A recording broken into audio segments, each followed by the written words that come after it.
Boro fans, hello, Jimmy Lee's here, Boro Fan TV, for this week's edition of the Match Review Show. My guest this week, Foxy. Good evening, Boro fans. Good evening, Jimmy.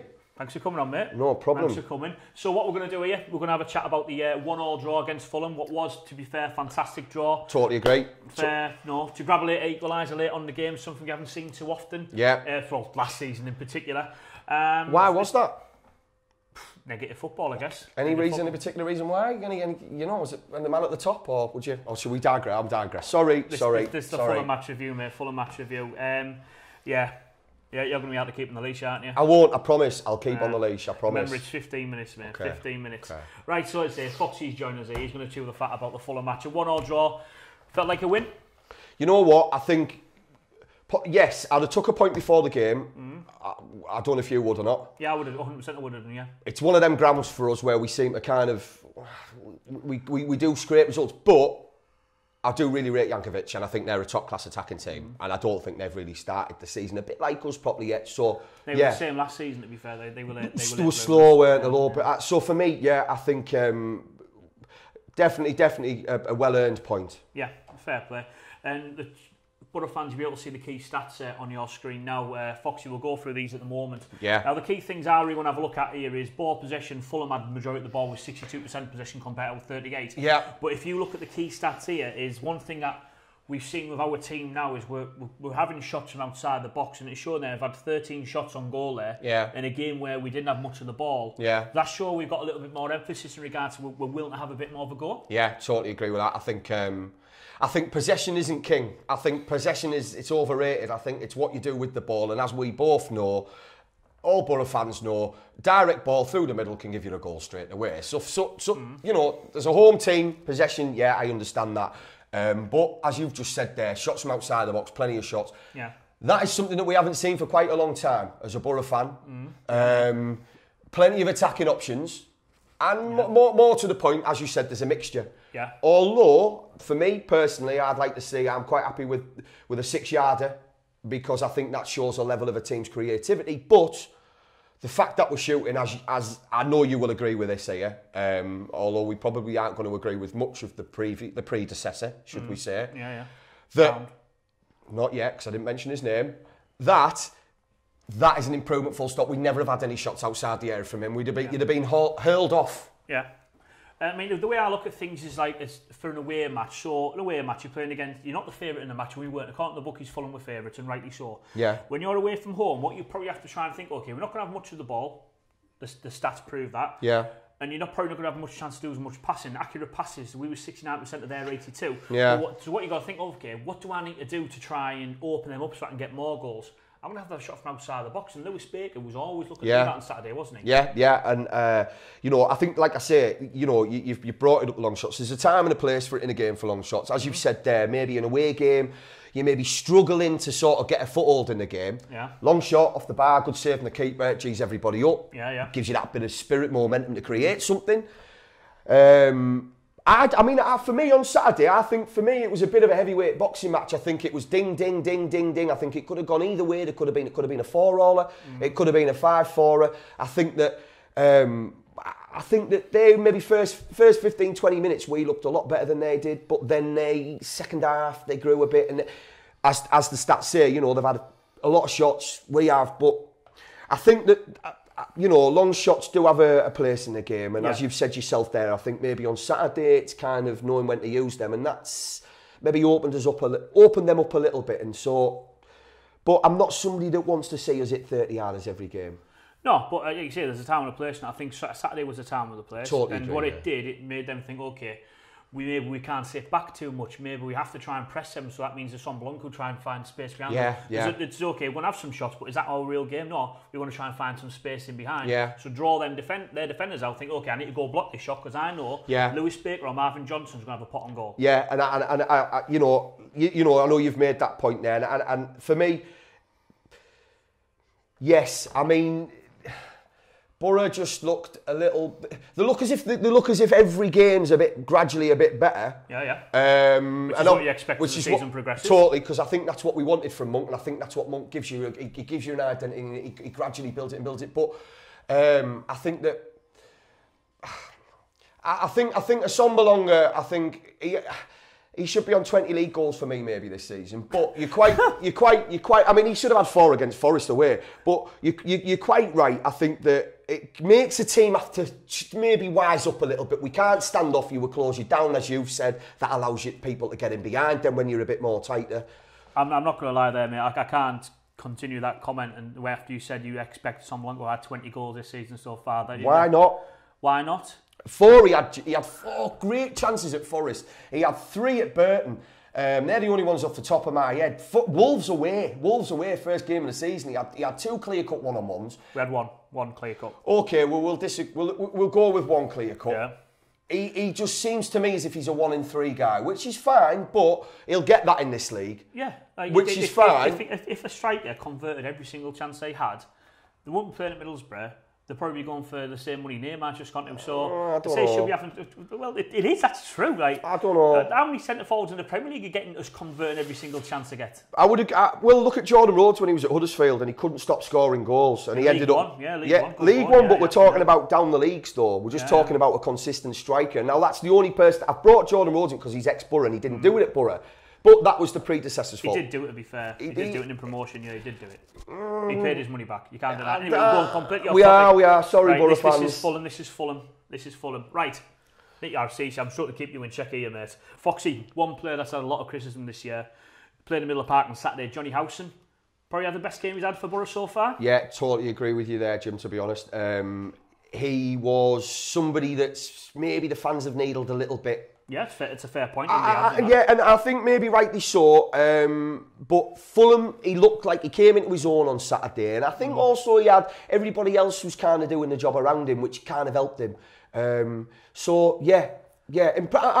glad about that because I think there's a good player in there. There is a good player. He's good at Norwich. Well, there's a reason Norwich fans are good to see him go, and he was captain at Norwich. Same when he left Leeds United, captain at Leeds, and they were sorry to see him go. There's a good footballer in there. I think the main issue, and I've pointed on previous shows, to be honest, pal, is Johnny Howson is not going to be this person who's going to score you 30-yard screamers every week. Yeah. But when you watch a player on YouTube do that, thinking, Jesus Christ, look what I've only top in. I'll have that every week for £5 million, thank you. That's because Howson's done the dirty work. Yeah. Yeah, and I think, like you say there, I think that he's never going to be a fashionable player, but I think that he needs to maybe get the kind of... if he carries on with where he's going, he'll get the kudos he does. You know, he reminds me of slightly an Andy Peake. Right, fair play, yeah. He never really got the kudos he deserved, but he always was there doing the job, and he made other people, as you've just quite rightly said, hit a 30-yarder. Well, you look at our 2004 Carling Cup winning team, every single player in that team cannot stop singing the praises of the Reaver, how important he was. Totally agree with that. Yeah, you know, and there's always them types of players. And Johnny Howson... Makelele's and you know, I mean, we're not saying he is, but he's an ilk of that, which every team needs an anchor. I think so. And, you know, the traditional one of the last few years has been Adam Clayton, but I think Johnny Howson can be a better player than Adam Clayton. I would agree with that. So. Yeah. One player that stood out for Fulham on Saturday was Ryan Sessegnon, 17-year-old left-back. Brilliant. Absolutely superb. The mould of the modern full-back. Yeah. Their goal came about from his attacking play, and he was a constant threat throughout that game. Yeah. He was superb, wasn't he? World's his oyster, I think. I don't think Fulham will keep hold of him, to be honest. At the end of maybe January, he might go. I know there was a lot of talk with him going before the season. Yeah. But as you said there, the goal came from him, and modern day fullback, he's winger, fullback, strike, kind of attacking. The guy could play anywhere. I don't know how you feel about that. Maybe not. Maybe he's not a centre midfielder, Johnny Howson type. Yeah, but he could be your attacking midfielder. He's got bags and bags of talent. For 17-year-old, the boy's an absolute beast. He's built really well, really composed, clever, tricky, and he can defend as well. And he's 17. 17-year-old, which is scary. When I was 17-year-old, I was trying to sneak myself 4 cans to go drink in the park. I wasn't taking on right backs and setting up goals. Yeah, me too. I was doing 20-20 in Boro fans and trying to get myself in Billy Paul's. Yeah. Which is no longer there. Never mind. But showing your age, mate. Showing your age. George Friend was out-jumped for their goal. Yeah. With Kamara Leap. George Friend came on for injured Fabio, struggling. Yeah. For form this season, isn't he? Yeah. I think maybe the Premiership's affected him. You must have been watching my previous shows, mate. Because I haven't, but great minds. Well, I wouldn't go that far, mate. Okay, well, he's slagging himself off there. I think, with all seriousness, Jim, I think that realistically, you've got a player there who's kind of... it's a shame because when we went up, Gorgeous George was our player of the season, and he earned it. And he was our player of the season for countless years he was brilliant, and I think he's come from Doncaster, and he could have gone to a whole host of clubs. I think it's a confidence issue with him though, because I don't think that the guy's got ability. Yeah. I just think he got found out a bit in the Premiership pace-wise, but I think he's got a brain on him, and I think he could. Do you think he could play centre-back? He did used to play centre-half. All right, well, I didn't know that. He used to play centre-half and left-back at Doncaster. Right. When Mogger initially signed him, his whole idea was having Joe Bennett at left-back and George Trent. Right, of course, who went to Villa. But this is the way I kind of summed it up is, with anyone in their career, imagine you get offered the job, it's a promotion, and then suddenly you find out you're not very good at it and you have to go back to your previous job. How would you feel? Yeah. So imagine a footballer go, okay, what I want to be is a Premier League footballer. Go to the Premier League, get found out, right, what have I got to look for now? I think that's a great point, actually, and I think that is why now it's overrun into this season. Yeah. And I think, like you've just made a great point there, I think if he can shake that off, and I think Monk's the right man to do that, because he's all about bringing stuff. I mean, he's kind of getting something, and I know I'm on thin ice here. He's kind of getting something out of Downing, more than what we've seen anyway. But I think that's a good point about Fred. But hopefully it's a long season. Because he'd be a great squad player still. Yeah, of course he will. It's not bad, Fabio getting injured and George Trent playing. No. Tactically, Jukanovic loves to play a bit of football. I think the stats proven that. Yeah. Looking back, I think Monk settles very well to counter attack on that game, didn't he? So the day to absorb a little bit more pressure. 4-5-1. Yeah, it was 4-2-3-1, but a 4-5-1. No, when we didn't have the ball, Baker was coming in. Okay, Baker's not the best midfielder defensively, but he came in and filled them gaps. Yeah. I think Monk was starting to show how tactically he can change things. And I think that's a great thing for Boro, because I don't think we've had that for the past few years. And I think under the previous manager, whatever the scenarios where we finished, where we got to, and all the rest of it, we didn't have a plan B. And that was my main problem from last season. I knew we weren't staying up with that setup. But as you know yourself, football's all about being able to change something on a dime. And if he can then, as he did on Saturday, throw another man on, he changes it, goes 4-4-2, which is more of a template. And we looked more dynamic. But I think what we've got with Monk is someone who's going to give us identity, and he's also got plans. Which, as a Boro fan, we maybe missed that a little bit. Yeah, we missed that a bit. We did have a sense of identity, I'd say, under Karanka, but it wasn't the identity we had previously in regards to young players. Sorry, another pound for the jar. I haven't got any pound coins on me. I will put them in though. So there was young players not coming through and things like that. But it's the kind of stable had shut. The doors had shut on the stable for me, and I think as a Boro fan, as we know, we've all been all about academy. And as a small club, you need to be concentrating on academies. You do. I mean, speaking of current players as well, Guesty on the match interviews had the absolute honour of interviewing the granddad of Cyrus Christie. And anyone who's seen the video can see how proud this lad was.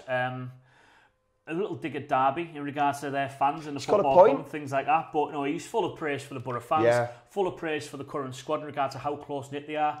And how proud he was for his son to get the goal. And not a decent finish and composure. Right back it was. I mean, it kind of could have easily gone there or there. Most full-backs would have done. But it was, as you say, it was composed at a time in the game when you need a composed head on your shoulders. The thing I'd say about Cyrus Christie is, again, it must be such a proud moment for a granddad. And as you've said about is the Derby fans, the guy hasn't felt loved. And he's come to Middlesbrough, and we love doing that. Come to us, we'll hug you. And, Boro fans, as we know, if you come and you love us back, we'll love you forever. Curtis Fleming was a perfect example. He was never the best player, but he gave everything, and he had heart, and I loved him for it. He had a first touch like a trampoline, but at the end of the day, he was just I'd wear and play like he did, and I think the same. But Cyrus Christie's a better player than Curtis Fleming. Miles better. But although they both know that, it's through public parlance, But I think Christie, as you mentioned earlier, was Sessegnon. Not in his ballpark, but he's a bit more of a modern, faster full-back. He'll support your winger. He can get up and down. But I think that, great moment for the kid, and I think that that's maybe a turning point for him now, because that'll only grow in confidence, because he's scored an important goal at an important time to keep our run going. And he's had a couple of assists this season. He's had a couple of and some good defensive challenges as well. Foxy's been fantastic. Brilliant. At Wolves away, Jimmy, his little step over and stuff, and the way he was skinning people. I was annoyed at people slagging him off after that game, because I thought, you've got a bit of a jack in the box here. Well, to be honest, we have. I was one person when I looked at Cyrus Christie. I judged Cyrus Christie on the few performances I've seen him play for Derby and whatnot. Yeah.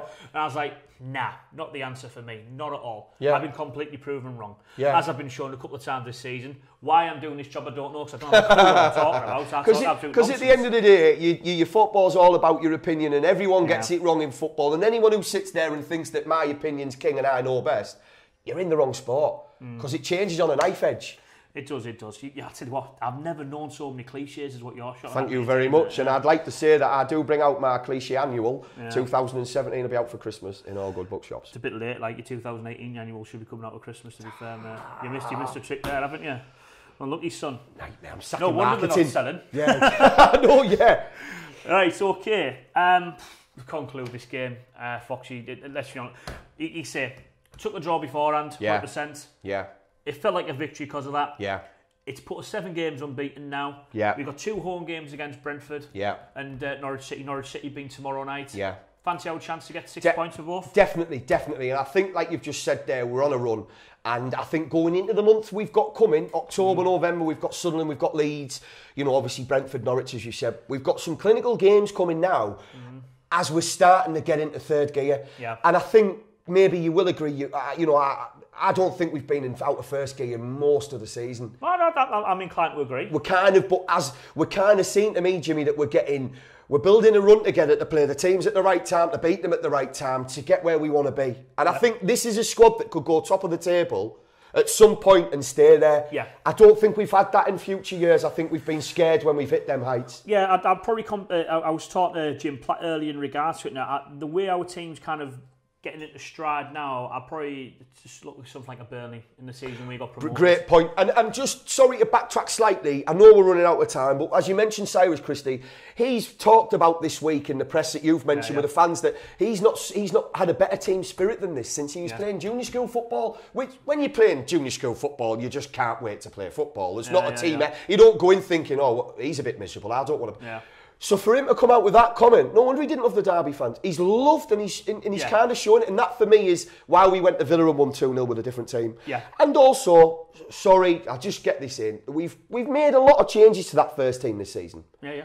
And they're starting to gel as a squad, not just... It's a squad game. I know Jim says something completely different. He should play the same team all the time. It's a squad game. He's got a point, which is how Leicester won the league. But I think there's time and a place to go... All right, maybe not 7 games in, as Jim was saying, as you were, but there's time to maybe go Christmas time, as we know, notorious for it. You rest maybe in a Sombalonga I think he'd be the last one to get rested in the league game. It's just, somebody who's maybe going to be there all the time. You're never going to rest your 2 centre-backs in a league game. You're never going to rest your keeper. But, within that, maybe a Howson. Maybe, somebody who's... Howson, Clayton, move them about. And Marvin Johnson, people like Marvin Johnson, I mean, he's going to be fantastic. But it is a squad game now, and that's what Monk's given us, that the predecessor never is. Everyone who comes in that dressing room is all included. Yeah. And that's what we've got now. Identity with somebody who's going to incorporate it. If you don't play, I'm just not going to make you... I'm going to still include you. You're still going to feel like you're part of it. Yeah. I don't think we've had that for a few seasons. Fair point. Hard to argue with that. Brilliant. Thanks for joining us, Foxy. Thank you for having me. Just a few things, Boro fans. The guys, Guesty and the gang will be at the usual spot again. I know we tried something new last week. And we did have uproar on our Facebook page and Twitter asking where we were. We're back under the bridge on Dockside Road. Gav will be there with his camera. Guest will be there with his microphone. Look forward to seeing you guys there. Thanks for joining us. We'll be recording another match review after the Norwich City match. We will have a Norwich City fan on as well, which is a rarity in Teesside. Hopefully we're celebrating 3 points. Thanks for joining us. See you soon.